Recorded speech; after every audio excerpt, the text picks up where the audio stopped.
Magilem édite des solutions logicielles de nouvelle génération qui révolutionnent le traitement de l'information, la gestion de documents et l'utilisation des contenus.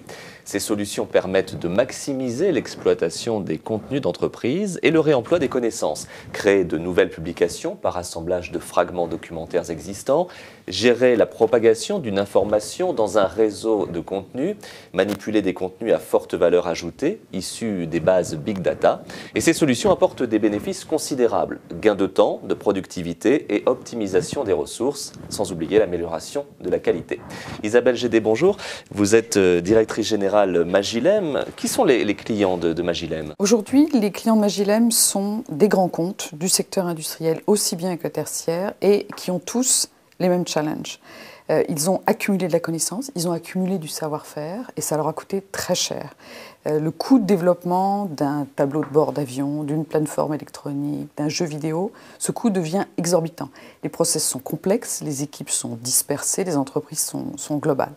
Il y a donc une nécessité pour ces entreprises de pouvoir aujourd'hui se plier au renouvellement des générations de produits, de changer leur méthode et d'accélérer leur développement. Pour ce faire, elles vont devoir trouver des gisements de productivité.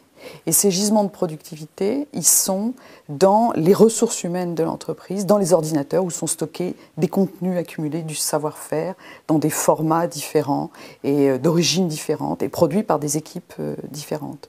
Et on pense aujourd'hui que le véritable gisement de productivité, c'est au cœur de ces contenus, de cette base de connaissances accumulées que les entreprises doivent le chercher. C'est là qu'il se trouve. À quel moment les entreprises se tournent-elles vers Magilem ? Alors, symboliquement, c'est quand Excel a prouvé ses limites, quand SQL a atteint les siennes. Et en réalité, c'est quand l'entreprise prend conscience de cette nécessité de revaloriser les contenus qu'elle possède, quand le management sait qu'il va falloir exploiter au mieux ce qui est produit et surtout qu'il va falloir pérenniser les actifs qui sont en cours de gestation. En termes financiers, je dirais qu'on gère l'héritage, on gère la legacy. On doit aussi gérer les actifs, alors les actifs immatériels pour l'entreprise, et on doit gérer le capital d'investissement pour le futur. Donc le passé, le présent, le futur.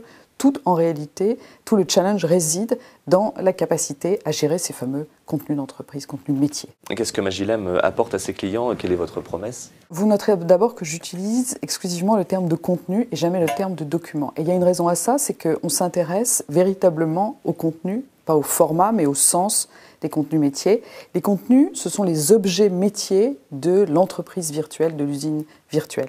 Donc le constat, c'est que numériser, archiver, stocker dans des CMS, indexer avec des métadonnées, tout ça n'a de sens que si c'est pour réemployer les contenus, si c'est pour leur donner une nouvelle vie, allonger leur cycle de vie.